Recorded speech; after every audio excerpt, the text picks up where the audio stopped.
Tax GDP ratio, tax GDP ratio, tax GDP ratio या व्यवस्थित.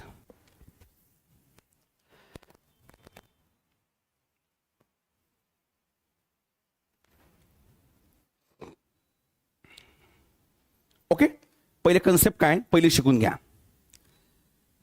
Tax GDP ratio किंवा GDP tax ratio याचा अर्थ काय होतो. एक आपल्याकडे डायरेक्ट टॅक्स आहे ज्याला आपण म्हणतो कोणतं कर रे, प्रत्यक्ष कर, जे व्यक्तीच्या कशावर लावल्या जाते, इन्कमवर म्हणजे उत्पन्नावर लावल्या जाते. एक आहे इनडायरेक्ट टॅक्स ज्याला आपण म्हणतो कोणतं कर, अप्रत्यक्ष कर, जे लावल्या जाते व्यक्तीच्या कशावर, जो कन्झम्पशन करतो म्हणजे उपभोग घेतो त्यावर हा कर लावला जातो. आणि एक असतो तो म्हणजे काय तर टोटल, डायरेक्ट इनडायरेक्ट दोन्ही मिळून लक्षात ठेवायचं काय, टोटल टॅक्स कलेक्शन. टोटल काय टॅक्स कलेक्शन. आता बरोबर बघा, थोडं व्यापक दृष्टीने जाऊ. जेव्हा लक्षात ठेवायचं इकॉनॉमीमध्ये किंवा अर्थव्यवस्थेमध्ये total tax collection, actually total शब्द लावत नाही तिथं, टॅक्स कलेक्शन हा शब्द लावतात. जेव्हा जीडीपी मध्ये टॅक्स कलेक्शनचं प्रमाण जास्त असेल याचा अर्थ मला सांगा ती स्थिर इकॉनॉमी असेल, ती स्टेबल इकॉनॉमी असेल का. येस की नो. का स्टेबल इकॉनॉमी असेल, कारण tax is a government revenue income ना. आणि रेव्हेन्यू इन्कम म्हणजे काय, जे प्राप्त होते परत जात नाही किंवा द्यावं लागत नाही, बरोबर नाही का. त्यामुळे ती पहिली स्टेबल इकॉनॉमी नंबर एक. दुसरं लक्षात ठेवायचं, ज्या इकॉनॉमीमध्ये टॅक्स कलेक्शन जास्त असेल, इकॉनॉमीचे प्रश्न करेक्ट करायचे असेल तर ह्या बिटवीन द लाईन तुम्हाला मजबूत करावे लागतील. टॅक्स कलेक्शन स्ट्रॉंग असेल तर फिस्कल डेफिसिट, टॅक्स कलेक्शन जर जास्त असेल तर राजकोषीय तूट काय असेल, कमी असेल ना बाबा. हाच फरक आहे बरं का. आता त्या विषयात मी काय जात नाही, बेसिक मध्ये आपण शिकत असतो आरामात. टॅक्स कलेक्शन जास्त असेल तर फिस्कल डेफिसिट कमी, म्हणजे कर्जाचा भार काय असेल, कमी असेल. त्याला कळलं. हे झाली पहिली कन्सेप्ट.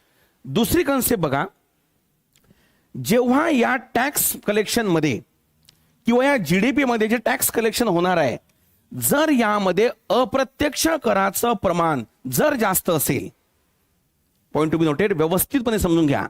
या टॅक्स कलेक्शन मध्ये जर इनडायरेक्ट टॅक्सचं प्रमाण काय असेल, जास्त असेल ऍज कम्पेअर टू काय डायरेक्ट, तर याला रिग्रेसिव्ह टॅक्स सिस्टम म्हणतात, याला प्रतिगामी कर प्रणाली म्हणतात. सर नाही समजलं.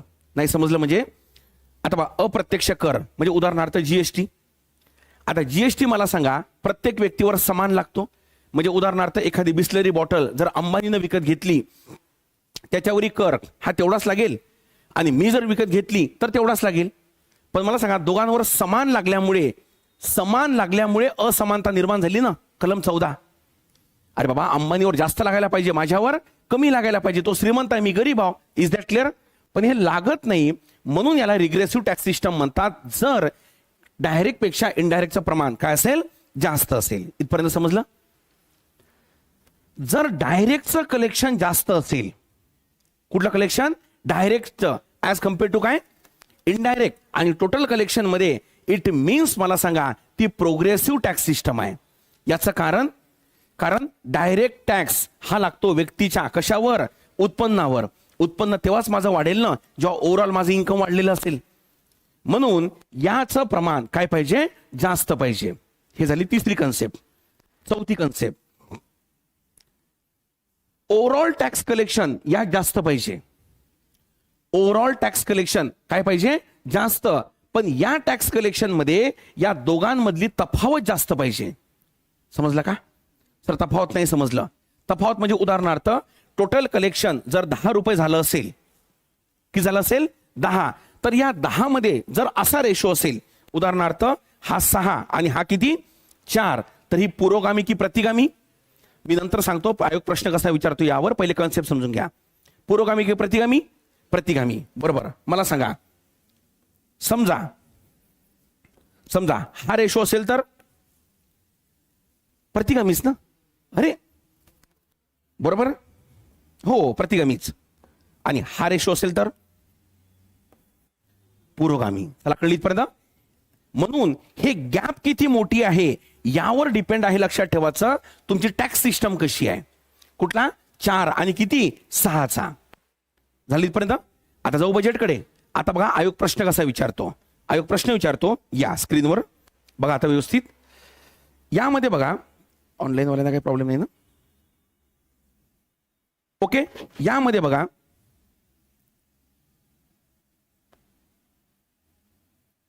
ओके चलो यामध्ये बघा ट्रेंड इन टॅक्स रिसिप्ट्स म्हणजे टॅक्स कलेक्शन कसं होत आहे बरोबर.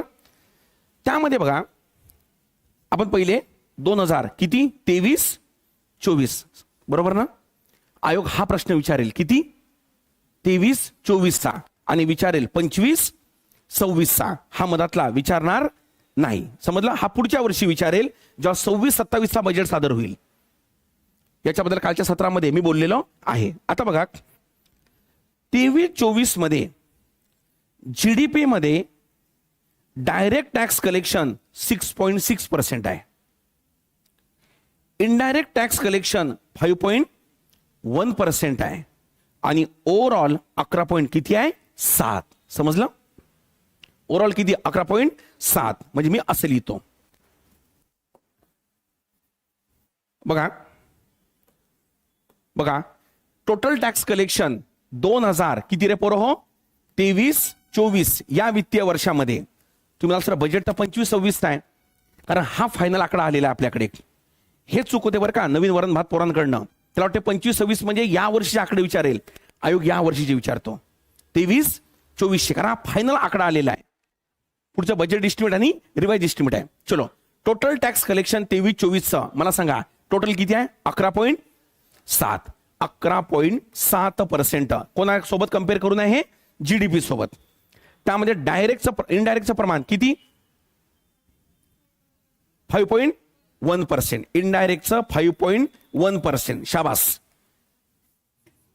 डायरेक्टचं 6.6. मला सांगा आहे इनडायरेक्ट कमी डायरेक्ट जास्त. ऐका रे इनडायरेक्ट काय कमी डायरेक्ट जास्त म्हणजे 23-24 मध्ये भारताची कर प्रणाली ही पुरोगामी होती की प्रतिगामी. पुरोगामी की प्रतिगामी.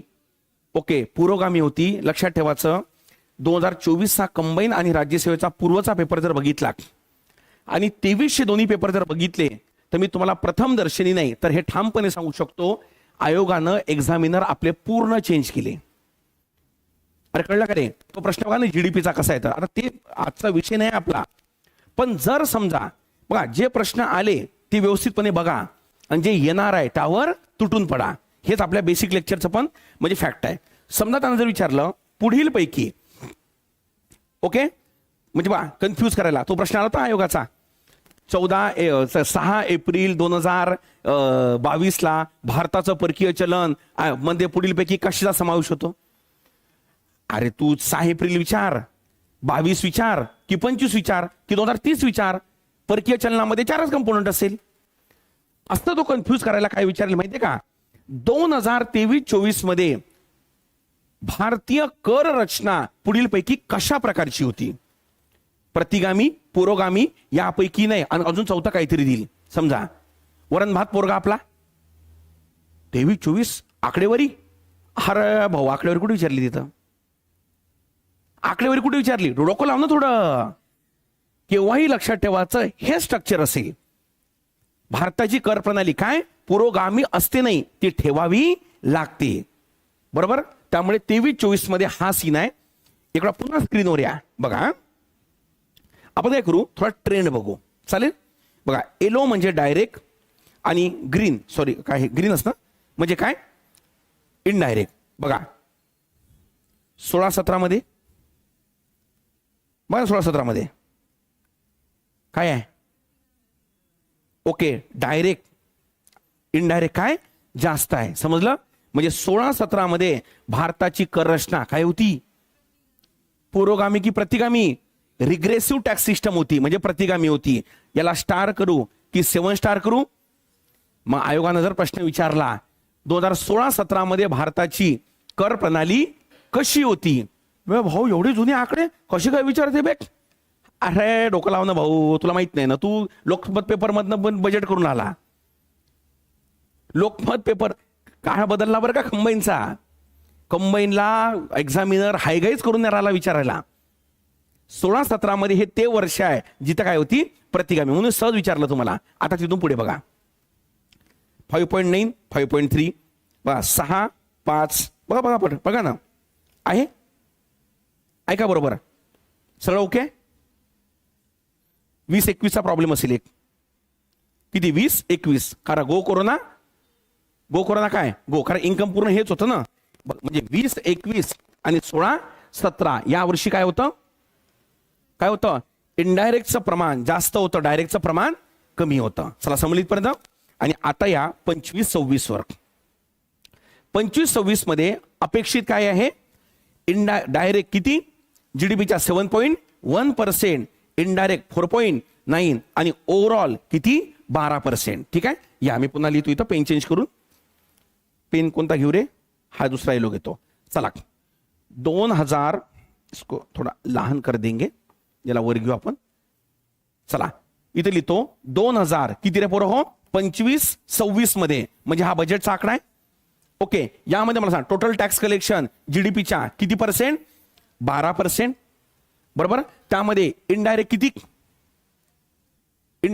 यामध्ये इनडायरेक्टचं प्रमाण डायरेक्टचं प्रमाण किती. इनडायरेक्ट घ्या ना पहिले. इनडायरेक्ट 4.9 ना. अरे कळलं का रे. हा आणि डायरेक्टचं प्रमाण 7.1%. कळलं इथपर्यंत. ठीक आहे. त्यामुळे बघा गॅप आहे मोठा, याला 5 करून टाका, याला 7 करून टाका. मोठा गॅप आहे ना बाबा टोन म्हणजे. बरोबर. आणि जीडीपीच्या किती 12. आणि इथं बघा हे 2 येलो कलरचे आकडे तुम्हाला लक्षात ठेवायचे आहेत. ठीक आहे. आता या आणि फर्स्ट टाइम लक्षात ठेवायचं जीडीपी मध्ये टॅक्स कलेक्शन हे 11 क्रॉस होऊन राहिलं, म्हणजे एक्सपेक्टेड आहे. आता इथं बघा हे बघा 12%. बरोबर. आता इथं बघा 23-24 पासनं बघा कंटिन्युअसली जीडीपी मध्ये टॅक्स कलेक्शन वाढत आहे. म्हणून आठवते का काल आपण लेक्चरमध्ये बघितलं भारताचं फिस्कल डेफिसिट कमी होत आहे. अरे फिस्कल डेफिसिट काय होत आहे कमी होत आहे. बरोबर ना. हे मेजर रिझन आहे याचं. इथं 12% क्रॉस होऊन राहिलं, म्हणून राजकोषीय तूट 4.5% उद्दिष्ट आहे.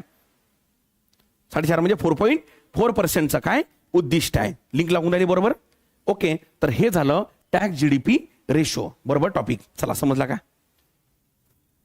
ओके. हे प्रश्न जर करेक्ट तुम्ही करत आहे 100% बाकी मुलांपेक्षा तुम्ही एज घेणार. मग ते राज्यसभा असो कंबाईन असो कोणती असो. हे झालं 23-24चं आणि हे झालं 25-26चं. तरी बेसिक सांगण्याचा प्रयत्न केला. बाकी बेसिक मध्ये तर आपण हे घेतोच. ठीक आहे. चला नोट डाऊन करा ऑनलाईन वाले पण.